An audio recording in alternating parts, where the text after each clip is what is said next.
Bonjour et bienvenue sur Clé de vie. Dans le voyage qu'est la vie, les personnes que nous choisissons d'avoir à nos côtés peuvent soit nous élever, soit nous entraîner vers le bas. On dit souvent « Dis-moi qui tu fréquentes, je te dirai qui tu es ». S'entourer de bonnes personnes nous fait grandir, tandis que les mauvaises fréquentations peuvent nous corrompre et même nous attirer de graves ennuis. Aujourd'hui, nous allons explorer ensemble les profils de personnes qu'il vaut mieux garder à distance pour préserver notre bien-être. Restez avec nous jusqu'à la fin, car ce que vous allez découvrir pourrait bien changer votre perspective sur vos relations. Premièrement, la personne ingrate est éternellement insatisfaite. L'ingrat considère votre gentillesse et votre aide comme un dû. Il ne sait que réclamer, exiger, sans jamais penser à rendre l'appareil. Peu importe à quel point vous êtes bon avec lui, il ne l'appréciera jamais vraiment. Mais à la moindre contrariété, au premier service que vous ne pourrez pas lui rendre, il se retournera contre vous sans hésitation. Fréquenter ce genre de personnes, c'est s'exposer tôt ou tard à une amère déception, voire à une véritable trahison. Deuxièmement, la personne rongée par l'envie. Ce type d'ami est dans une compétition permanente. Il veut toujours gagner, être meilleur que vous en toutes circonstances et par tous les moyens. Chaque conversation est un terrain de compétition. S'il vous fait un compliment, il sera souvent teinté de sarcasme ou d'ironie. Son plaisir est de déceler vos faiblesses pour mieux vous attaquer.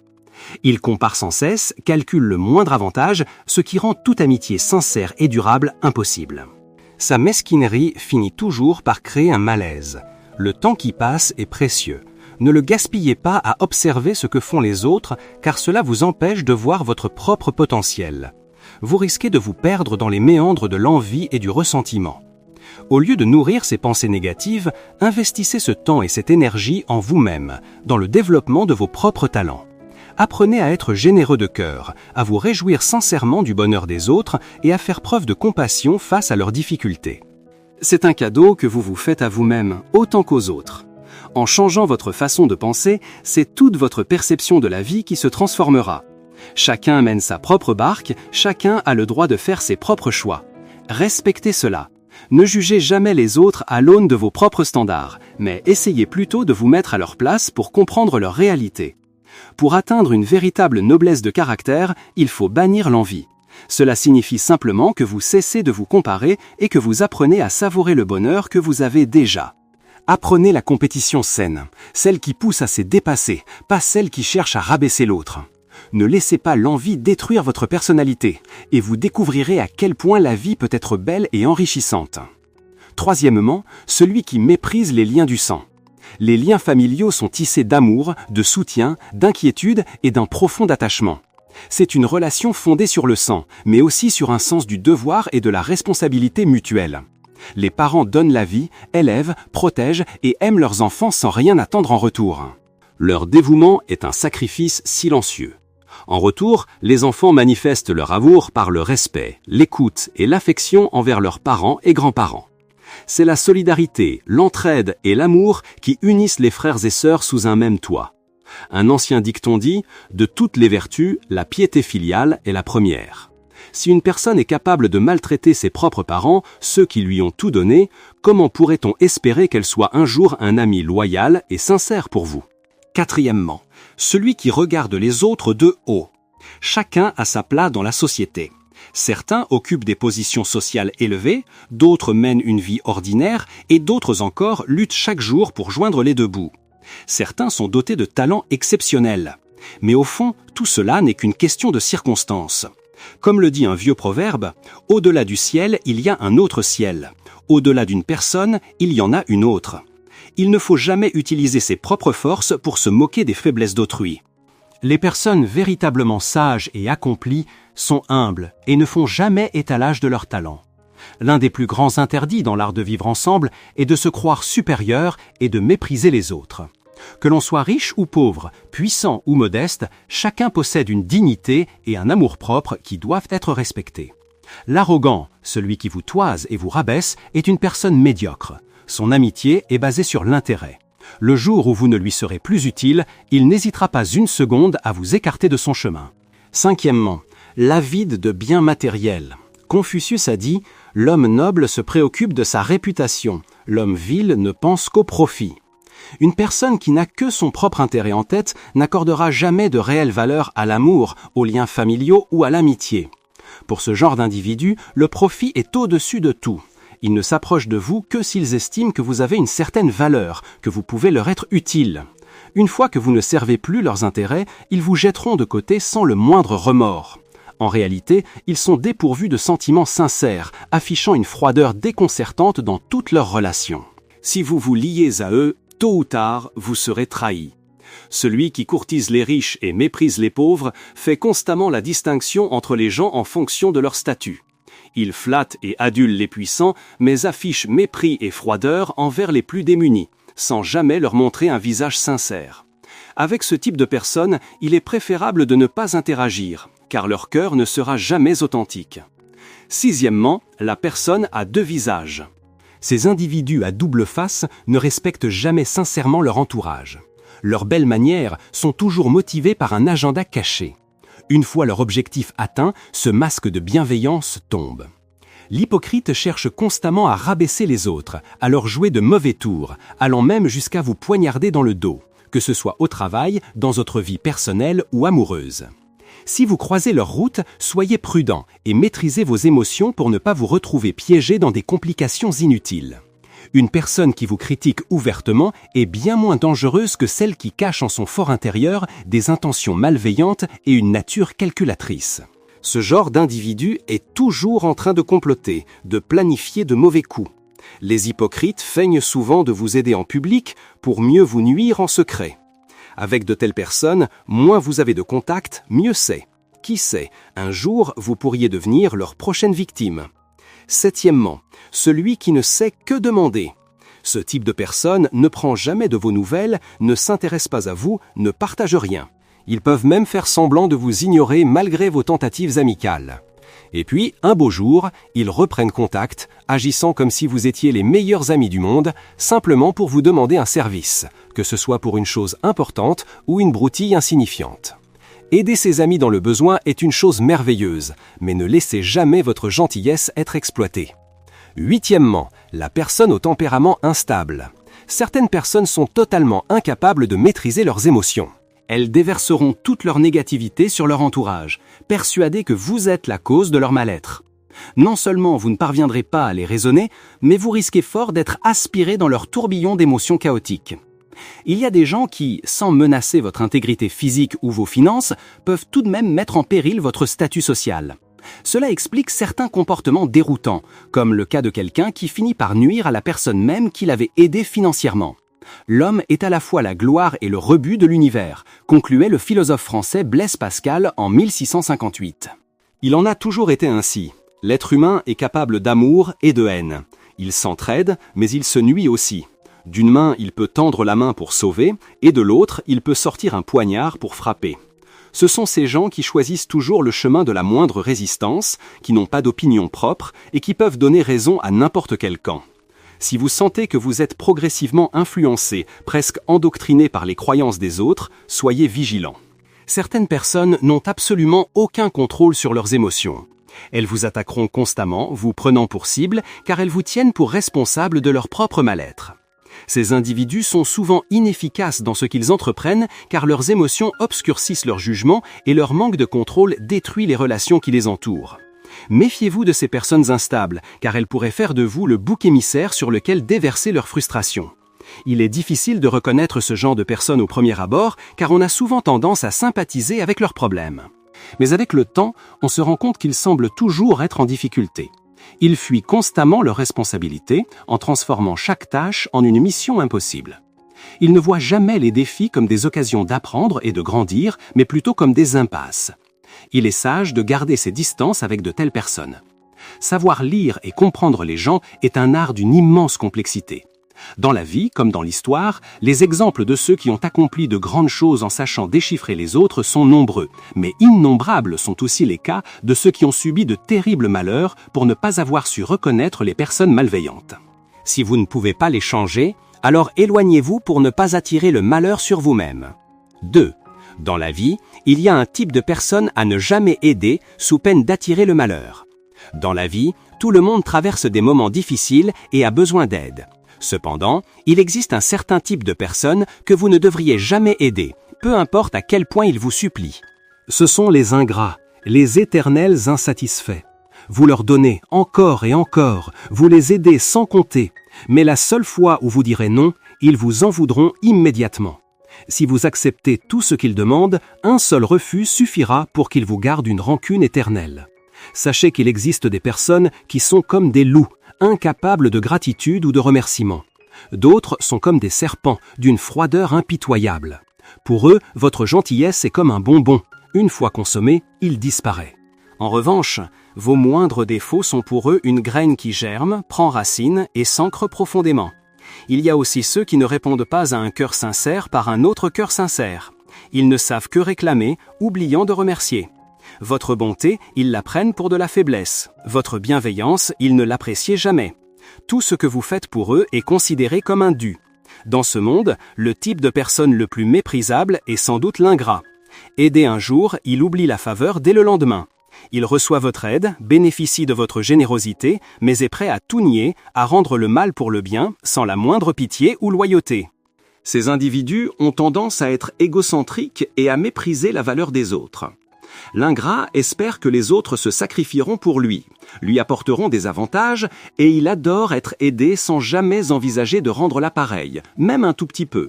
Il cherche constamment à tirer profit des moindres petites choses.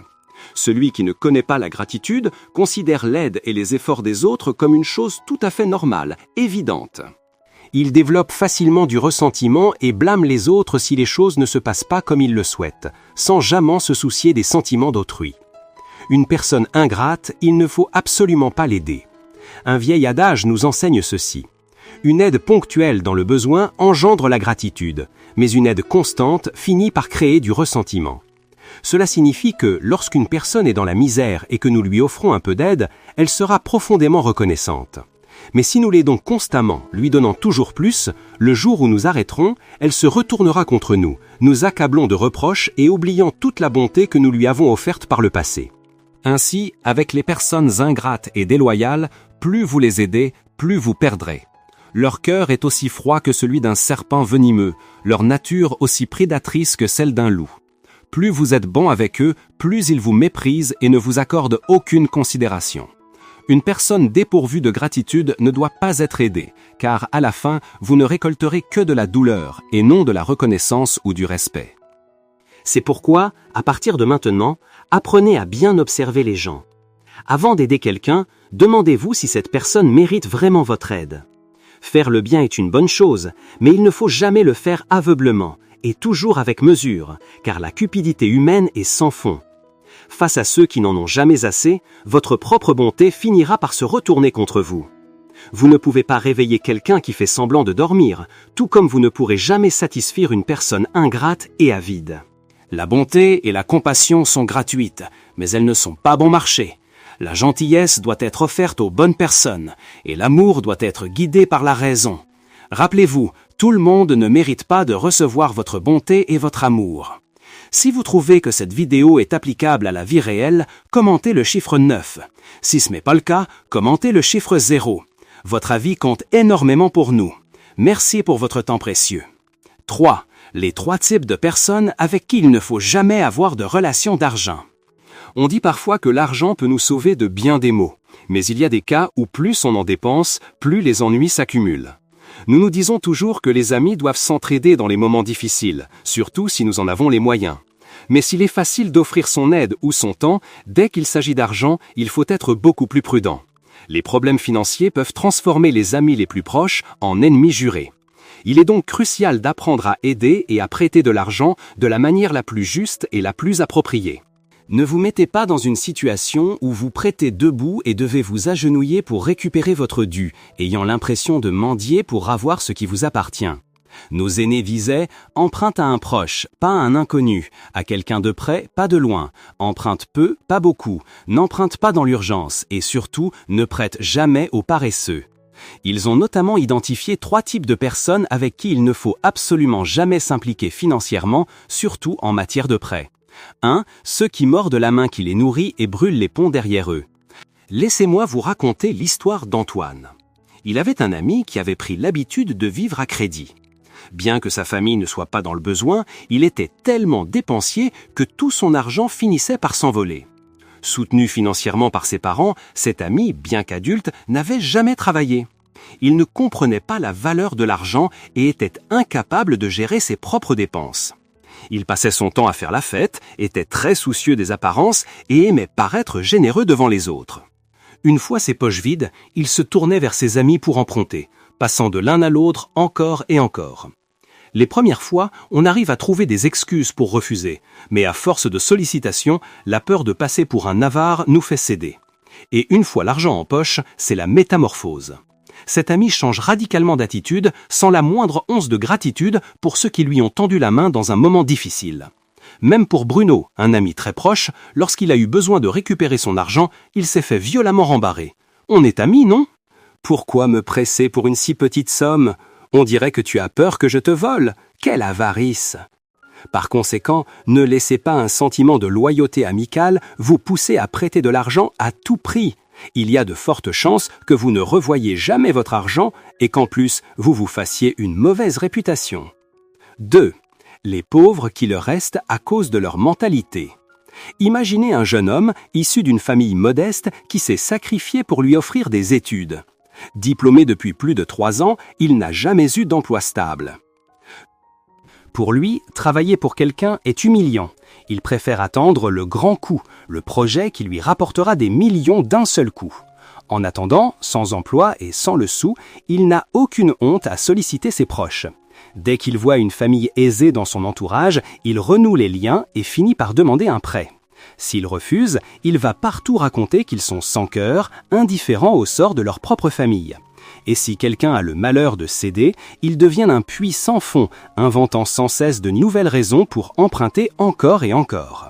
Plus on lui donne, moins il a l'intention de travailler sérieusement, et donc moins il a de chances de rembourser ses dettes. Pour les proches qui l'ont aidé, c'est une double peine. Ils perdent leur argent et se retrouvent avec un fardeau supplémentaire sur les bras. C'est pourquoi, même lorsqu'un proche vous demande de l'argent, vous devez observer et analyser son caractère. Ne confiez jamais votre argent à quelqu'un de paresseux, de mauvaise foi et qui refuse de faire des efforts. 3. Le type de personne qui emprunte sans compter mais rembourse au compte-gouttes. C'est une habitude typique de ceux qui empruntent pour leurs dépenses personnelles et non par nécessité vitale.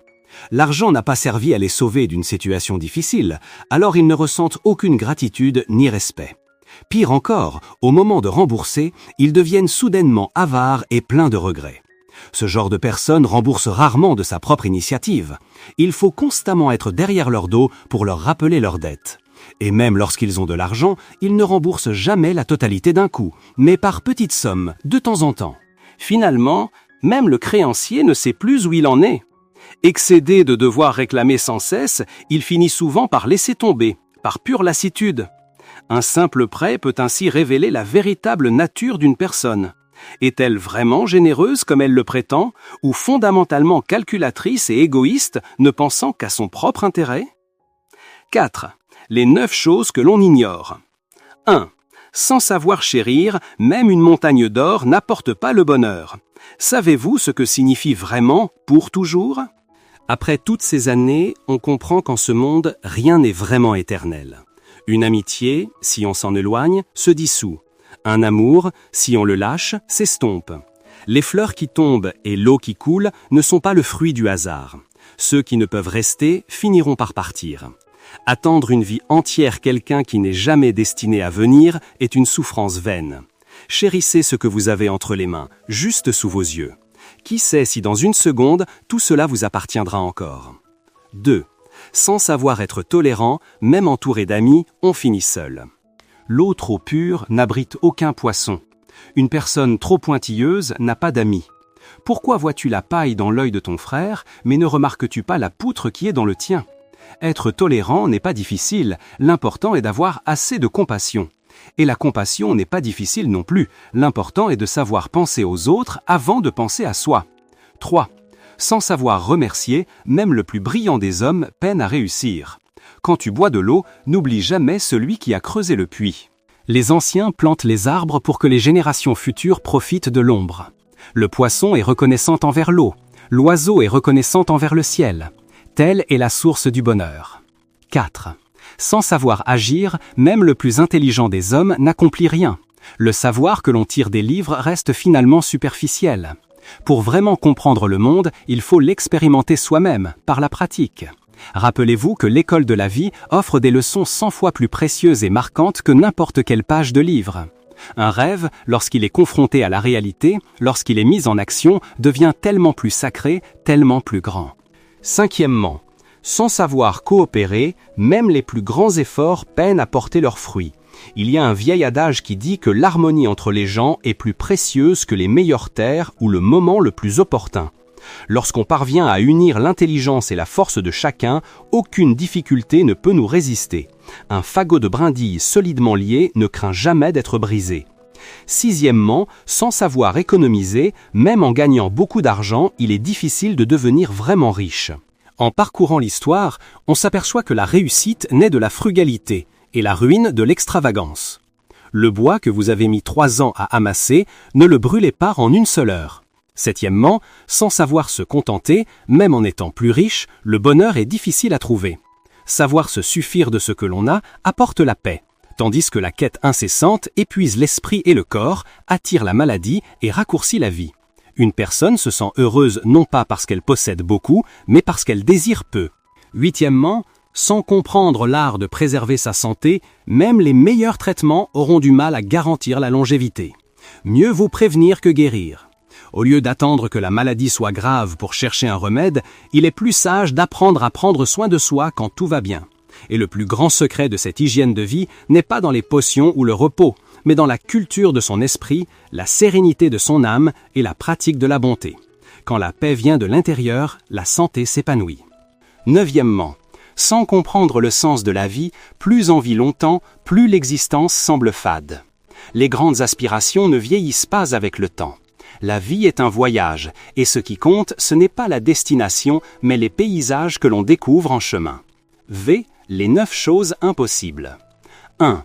Il y a une chose dont on ne peut abuser, c'est la bonté. Une personne véritablement bonne ne voit souvent pas les mauvaises intentions des autres. La bonté est un trésor précieux, et si elle est exploitée à des fins malhonnêtes, elle se flétrit et peut même disparaître. Une fois que la froideur et l'indifférence remplacent la bonté, le monde entier en souffre. 2. Il y a une chose que l'on ne peut tromper, ce sont les sentiments. On peut plaisanter avec n'importe qui, sur n'importe quoi, mais jamais avec les sentiments. Ne trompez jamais la confiance que quelqu'un place en vous. Les personnes qui sont sincèrement bonnes avec vous sont une véritable bénédiction dans votre vie. Ne les laissez pas s'échapper. 3. Il y a un sentiment avec lequel on ne peut jouer, c'est la sincérité. Vous connaissez tous l'histoire du garçon qui criait sous loup. Un mensonge, même dit pour plaisanter, peut causer des blessures profondes. Ne jouez pas avec la sincérité des autres, car à la fin, c'est vous qui en subirez les conséquences. 4. Il y a une chose dont on ne peut se passer, c'est l'amitié. À la maison, on compte sur sa famille. À l'extérieur, on s'appuie sur ses amis. La beauté de l'amitié, c'est d'être là dans les bons moments, mais sa valeur inestimable se révèle lorsqu'un ami vous offre son aide en plein cœur de l'hiver. Une personne sans amis a une âme aussi aride que la pierre. 5. Il y a une chose que les mots ne peuvent transmettre, la nostalgie. Ce sentiment, devenu un lointain souvenir, ne laisse parfois qu'une douce mélancolie. Même si l'on pouvait acheter les plus beaux poèmes avec tout l'or du monde, à qui pourrait-on vraiment confier la profondeur de ce manque? 6. Il y a une chose que l'on ne peut pardonner, c'est la trahison. Ceux qui trahissent leurs amis se détruisent souvent eux-mêmes sans le savoir. Si quelqu'un vous trahit, vous pouvez lui pardonner, comme si la blessure n'avait jamais existé. Mais à partir de ce jour, ne lui faites plus jamais confiance. 7. Il y a une chose que l'on ne peut sauver, c'est le désespoir. Sous sa froide apparence, le désespoir cache une force destructrice, irrationnelle et inexplicable. Une personne plongée dans le désespoir n'a plus peur de rien et n'hésitera même pas à déchirer de ses propres mains son cœur déjà meurtri.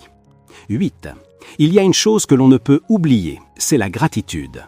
La vie a besoin d'un cœur reconnaissant pour s'épanouir, et un cœur reconnaissant a besoin de la vie pour se cultiver. 9. Il y a une chose à laquelle on ne peut aspirer aveuglément, ce sont la gloire et la fortune. Ne courez pas après, elles sont les ennemies de votre paix intérieure. Mieux vaut être un simple poète contemplant l'univers qu'un puissant personnage croulant sous les honneurs. V. Tout ce dont nous avons besoin, c'est de quelqu'un qui nous comprenne et nous aime. La vie est pleine de surprises, et parfois plus touchantes qu'on ne l'imagine. Le propriétaire d'une animalerie accrochait une pancarte sur sa porte « Chiot à vendre ». Ce genre d'affiche attire toujours les plus jeunes. Et bien sûr, un petit garçon ne tarda pas à arriver. « Combien vendez-vous ces petits chiens, monsieur ?» demanda-t-il. Le propriétaire répondit « Entre 30 et 50 euros ». Le garçon sortit quelques pièces de sa poche. « J'ai 2,37 €, dit-il. Je peux les voir ?» Le propriétaire sourit et siffla. De sa niche sortit la maman chienne, suivie de 5 adorables petites boules de poils. Un dernier chiot arriva en boitant, loin derrière les autres. Immédiatement, le petit garçon désigna le petit chien à la patte fragile. « Qu'est-ce qu'il a, ce chiot ?» Le propriétaire a alors expliqué que le vétérinaire avait examiné le chiot et découvert une malformation à la hanche. Il boiterait pour toujours. Il ne pourrait jamais courir comme les autres. Le petit garçon, visiblement ému, a insisté. « C'est ce chiot-là que je veux acheter. » Le propriétaire a répondu « Mais tu ne veux sûrement pas de celui-là. Si vraiment tu le veux, je te le donne. » Le garçon s'est presque fâché. Il a regardé l'homme droit dans les yeux et a dit « Je ne veux pas que vous me le donniez. Il vaut autant que les autres et je paierai le prix total. D'ailleurs, je vais vous donner 2 € maintenant et 50 centimes chaque mois jusqu'à ce que tout soit payé. » Le propriétaire a rétorqué « Mais pourquoi veux-tu acheter ce chiot? Il ne pourra jamais courir ni jouer avec toi comme les autres. » À ces mots, le petit garçon s'est penché, a remonté son pantalon et a révélé une jambe frêle, atrophiée, soutenue par une armature métallique. Il a levé les yeux vers le propriétaire et a dit tout doucement « Vous savez, moi non plus je ne cours pas très bien, et ce petit chiot, il a besoin de quelqu'un qui le comprenne. » Le propriétaire est resté sans voix, le cœur serré. Nous portons tous en nous une blessure secrète, une faille que nous gardons silencieusement. Et tout ce dont nous avons besoin, c'est de trouver quelqu'un dans cette vie qui nous comprenne et nous aime pour ce que nous sommes. Chacun peut être handicapé à sa manière. Le handicap physique exige de redoubler d'efforts pour s'adapter à un monde conçu pour les personnes valides. Mais souvent, le plus difficile n'est pas la perte physique elle-même, mais le regard des autres, la discrimination, l'indifférence ou la pitié de ceux qui ont eu plus de chance. Ne laissons jamais notre âme devenir handicapée. Quel monde merveilleux nous aurions si nous pouvions tous être comme ce garçon, utilisant notre propre souffrance pour comprendre et partager celle des autres. Sa jambe l'empêchait peut-être de courir, mais son âme, elle, pouvait s'envoler, portée par un cœur immense, pur et rempli d'amour pour le monde qui l'entoure. 7. La frontière entre une qualité et un défaut ne se trouve pas en nous, mais dans le regard des autres. Un riche marchand, sentant sa fin approcher, voulut partager sa fortune entre ses fils en donnant la plus grosse part à celui qui montrerait le plus de maturité et de sagesse. Après une longue réflexion, il trouva une méthode. Il convoqua ses 3 fils à son chevet et leur dit « J'ai décidé de partager mes biens, mais j'ai besoin de votre aide. Prenez chacun 2 feuilles de papier. Sur la première, écrivez vos propres qualités. Sur la seconde, les défauts de vos 2 frères, puis faites-les signer. Qu'il s'agisse de qualités ou de défauts, celui qui en écrira le plus et obtiendra les signatures le plus vite recevra la plus grande part de l'héritage. » Les 3 frères se mirent aussitôt au travail, promettant à leur père de présenter les résultats le lendemain matin dans sa chambre. Tôt le lendemain, ils étaient tous là. Tandis que l'aîné et le cadet se disputaient vivement, le benjamin, lui, était assis tranquillement à l'écart. Le père lui demanda où il en était. Le plus jeune fils répondit qu'il avait déjà obtenu les signatures de ses 2 frères. Le père, stupéfait, lui demanda comment il avait fait. Le jeune homme expliqua « La feuille de mes qualités est restée blanche. Et celle des défauts de mes frères aussi. Pour moi, je n'ai aucune qualité à vanter, et eux, aucun défaut à leur reprocher. Ils ont donc facilement accepté et ont signé avec plaisir. » Le père comprit alors que la prétendue naïveté de son fils était en réalité la plus grande des sagesses. Le vieil homme demanda ensuite à ses 2 fils aînés de lui montrer leur liste. En les lisant, il ne put retenir un rire. Les qualités et les défauts listés sur leurs feuilles respectives étaient aussi nombreux les uns que les autres. Et le plus amusant, c'est que ce que l'un considérait comme sa plus grande qualité était précisément ce que l'autre voyait comme son pire défaut. Leurs points de vue étaient diamétralement opposés. Voyant ses deux fils se quereller sans fin, le père demanda au benjamin s'il avait une idée pour les réconcilier. Le troisième fils proposa « Je leur suggère de commencer par signer la feuille qui liste leurs propres défauts. S'ils reconnaissent leurs faiblesses en premier, l'autre sera bien plus enclin à accepter leurs qualités. » Les deux frères décidèrent d'essayer, et la méthode fonctionna à merveille. La paix revint, et les deux feuilles, celles des qualités comme celles des défauts, furent signées sans difficulté. Le riche marchand sourit et hocha la tête en comparant les documents. Les signatures du benjamin avaient été obtenues à 10h01 et 10h02, à 1 minute d'intervalle. Celles des aînés, en revanche, portaient des dates séparées par exactement 24 heures. Le vieux sage laissa à chacun des trois frères une lettre contenant un petit morceau de papier sur lequel était écrit « En réalité, il est très simple de faire accepter son raisonnement aux autres. Il suffit d'abord de reconnaître ses propres imperfections, car c'est ainsi que nos qualités peuvent vraiment s'épanouir. Il est tout aussi simple de faire accepter ses méthodes. Il faut d'abord chercher à comprendre les sentiments des autres au lieu de s'accrocher obstinément aux siens. La frontière entre une qualité et un défaut ne se trouve pas en nous, mais dans le cœur des autres. 8. Pour réaliser ses rêves, il faut savoir choisir et renoncer. Pour accomplir quelque chose dans la vie, au-delà d'accumuler des connaissances et des compétences, il est essentiel de savoir faire des choix et d'apprendre à renoncer. Mais alors, que devons-nous faire concrètement pour avancer avec assurance sur le chemin de nos rêves et de nos idéaux ? Dans un coin de campagne pittoresque, un père et son fils, tous deux horticulteurs, vivaient au milieu d'un immense jardin fleuri. Le père, après des années de travail acharné, était parti de rien pour devenir une figure respectée dans le monde de l'horticulture, reconnue par tous. Son fils, quant à lui, était doté de nombreux talents et avait grandi dans l'amour de ses parents, ne manquant de rien. Pourtant, à 35 ans, il restait un parfait inconnu. Cette situation le tourmentait. Il ne comprenait pas pourquoi, malgré toutes ses connaissances et ses compétences, il n'avait encore rien accompli. Un jour, son père l'emmena dans le jardin qu'il s'apprêtait à récolter. Il lui montra le rosier le plus grand, le plus beau et le plus éclatant, qui trônait au centre, et lui demanda « Sais-tu pourquoi ce rosier est plus grand et plus magnifique que tous les autres ?»« C'est parce que tu as acheté une nouvelle variété ?» répondit le fils. « Non, mon fils, ils sont tous de la même variété. »« Alors, tu l'as plus arrosé ou lui as donné plus de nutriments ?» continua le jeune homme. « Non plus. Leurs conditions de croissance sont absolument identiques. Dans ce cas, la terre doit être meilleure à cet endroit. Tu te trompes encore, la terre est la même partout. » À court d'idées, le fils abandonna.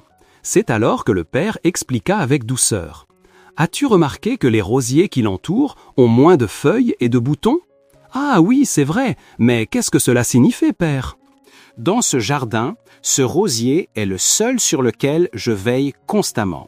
Quand je vois trop de feuilles pousser autour de lui, je les taille. Quand je vois trop de bourgeons et de pousses apparaître, je les coupe également. » Le fils semblait commencer à comprendre, hochant la tête. Le père poursuivit. « Tous ces rosiers ont les mêmes conditions de vie, mais celui-ci a eu le privilège d'être taillé. En retirant ses branches, ses bourgeons et ses feuilles superflues, j'ai permis à tous les nutriments de se concentrer sur la fleur principale, sans être dispersés. C'est pour cette raison qu'elle est plus grande, plus belle et plus éclatante. » Après un moment de silence, il ajouta « C'est un peu comme toi. Tu es très doué, tu as de nombreux talents et tu sais faire beaucoup de choses. Mais tu restes comme les autres parce que tu manques de concentration. Ton énergie et ton temps sont éparpillés entre trop d'activités. Tu dois te définir un chemin unique. Qu'est-ce qui te passionne le plus ? Qu'est-ce qui t'anime au plus profond de toi ? Quelle est cette chose pour laquelle tu serais prêt à te battre sans jamais te soucier des difficultés ? Poursuis ce que t'aimes plus que ta propre vie. C'est à ce moment-là, mon fils, que tu connaîtras le succès. » En entendant ces mots, le fils comprit enfin. Des larmes coulèrent sur ses joues et il serra son père dans ses bras, le remerciant de l'avoir aidé à voir la vie sous un nouveau jour. Réflexion. Lorsque nous poursuivons un objectif, que ce soit dans notre travail ou dans d'autres aspects de notre vie comme l'amour, l'amitié ou la famille, nous devons être preuve de constance. Il est crucial de consacrer toute notre énergie et nos efforts à ce que nous désirons sans nous laisser distraire par les futilités qui nous entourent. Lorsque nous nous trouvons à la croisée des chemins, il faut avoir le courage de choisir. Une personne peut être douée dans de nombreux domaines, mais pour vraiment réussir et atteindre ses objectifs, il est préférable de se concentrer sur un seul. Quoi que nous fassions, nous devons y mettre tout notre cœur et notre loyauté, car chaque chemin est semé d'embûches. Si nous essayons de poser les 2 pieds sur 2 barques différentes, nous n'arriverons nulle part, car notre énergie sera dispersée. L'essence du succès ne réside pas dans la terre, la semence ou les conditions initiales, mais dans la manière dont nous cultivons notre projet. Ainsi, le résultat de notre choix n'est pas le plus important. C'est notre attitude et les efforts que nous déployons tout au long du chemin qui sont les éléments clés. Sachons abandonner les options qui nous semblent déraisonnables, celles qui nous détournent de notre but premier, et consacrons notre cœur et notre esprit à la poursuite de nos rêves les plus chers. N'ayez pas peur de l'échec, car dans la vie, la frontière entre le bien et le mal n'est jamais clairement définie. Chaque effort que vous investirez finira, d'une manière ou d'une autre, par être dignement récompensé. X. Au fond, pourquoi lutter toute une vie ? Nos anciens disaient souvent « Même avec 1000 sacs de grains, on ne mange que 3 repas par jour. Même avec une demeure de 10 étages, on ne dort que dans une seule pièce. Même avec 100 chariots de trésors, le cœur peut encore connaître la tristesse. Même avec un poste élevé et de grands honneurs, on se rend au travail chaque jour.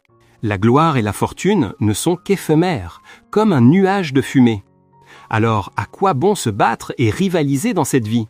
Mais au fond, pourquoi les gens se battent-ils ? Dans ce monde bruyant, les tromperies, les rancœurs, les jalousies, tout cela naît de la rivalité. On se bat ouvertement, on se bat en secret. On se bat pour de grands profits, on se bat pour de petites miettes. On s'est battu hier, on se bat encore aujourd'hui. En fin de compte, toute cette lutte ne sert qu'à satisfaire un cœur égoïste. Quand le cœur s'ouvre un peu plus, il n'y a plus de place pour la rivalité. Relativisez un peu les gains et les pertes et la compétition s'évanouira. Simplifiez un peu vos objectifs et elle ne renaîtra pas. Détachez-vous un peu de la soif de gloire et de profit et elle disparaîtra. Pensez un peu plus aux autres et la rivalité diminuera d'elle-même. Dans la vie, il pourrait y avoir d'innombrables raisons de ne pas se battre, mais c'est le désir qui transforme chacun de nous en un lion affamé, tapi dans les herbes hautes, incapable de se retenir. Une fois que l'on a obtenu le pouvoir et l'argent par la lutte, le bonheur s'est déjà enfui. Quand on gagne la renommée, la joie disparaît. Les choses qui ne nous appartiennent pas, mais que l'on obtient de force, ne font qu'apporter l'inquiétude à notre esprit. Autrement dit, ce que les êtres humains s'épuisent à obtenir par la compétition, ce n'est ni le bonheur, ni la joie, ni la paix de l'esprit, mais bien le tourment, la souffrance, la haine et un épuisement physique et mental. Ne pas chercher la rivalité, n'est-ce pas une belle chose ? Rien qu'en diminuant un peu cette lutte, en accordant un peu moins d'importance aux choses que l'on croit si essentielles, on découvre que notre cœur s'élargit soudainement, que le monde devient instantanément plus vaste. C'est parce qu'il y a un peu moins de compétition qu'il y a plus de sourires sur les visages, plus de mains qui se serrent, plus de concessions, plus de sincérité, plus d'enthousiasme, plus d'amis, des liens plus forts, des aspirations plus profondes et un amour plus grand, plus vrai. Pour apaiser cette soif de rivalité, adoptons cette philosophie. Qu'on ait beaucoup d'argent ou peu, tant qu'on a de quoi manger, c'est suffisant. Qu'une personne soit belle ou non, tant qu'elle est agréable à regarder, c'est suffisant. Qu'on soit jeune ou vieux, tant qu'on est en bonne santé, c'est suffisant. Que la famille soit riche ou modeste, tant qu'elle est unie, c'est suffisant. Que le mari rentre tôt ou tard, tant qu'il rentre, c'est suffisant. Que l'épouse se plaigne un peu ou beaucoup, tant qu'elle prend soin du foyer, c'est suffisant. Que les enfants deviennent docteurs ou vendeurs sur le marché, tant qu'ils sont en paix, c'est suffisant. Que la maison soit grande ou petite, tant qu'on peut y vivre, c'est suffisant. Que les vêtements soient de marque ou non, tant qu'ils nous habillent, c'est suffisant. Que le patron soit difficile, tant que c'est supportable, c'est suffisant. Tous les tourments de la vie, tant qu'on peut les surmonter, c'est suffisant. Vivre toute une vie dans la paix, voilà ce qui est vraiment suffisant. Avoir beaucoup d'argent n'est pas le but ultime. Avec un cœur bienveillant, en aidant les autres, le destin lui-même peut changer. Qui a tort, qui a raison, le ciel le sait et c'est suffisant. Qu'on parle peu ou beaucoup, tant qu'on se comprend, c'est suffisant. En prenant du recul, beaucoup de choses deviennent plus simples. Si chacun est bon, tout est bon. Si vous êtes bon, si je suis bon, le monde entier est bon. En un mot, savoir se contenter est la plus grande des richesses. Ne pas chercher la rivalité est le plus haut degré de la sagesse humaine. X. Combien de temps avons-nous à perdre dans cette vie? Tant de choses en ce monde ne méritent pas qu'on s'y attarde. La vie de chacun est une confrontation permanente, des paysages magnifiques et des souffrances profondes, des chagrins face à notre impuissance.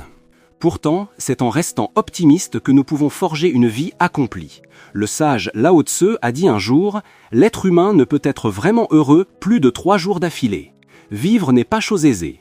La complexité de la société, les responsabilités qu'on ne peut abandonner, les épreuves incessantes, ce sentiment d'impuissance face à l'infranchissable. Aujourd'hui, nous sommes si occupés que nous n'avons même pas le temps de penser à demain. Voilà ce à quoi nous devons faire face, la beauté et la souffrance, la douleur et l'impuissance.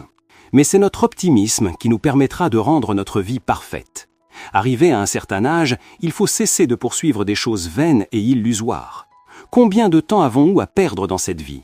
20 ans pour grandir, 20 ans de pleine force, 20 ans d'épreuves et de labeur, 20 ans de cheveux grisonnants. Combien de périodes de 20 ans avons-nous pour faire ce qui nous plaît vraiment?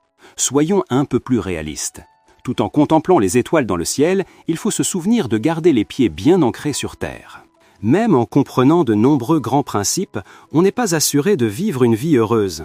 Si l'on ne fait que voir la direction sans jamais faire un pas, l'horizon restera toujours lointain.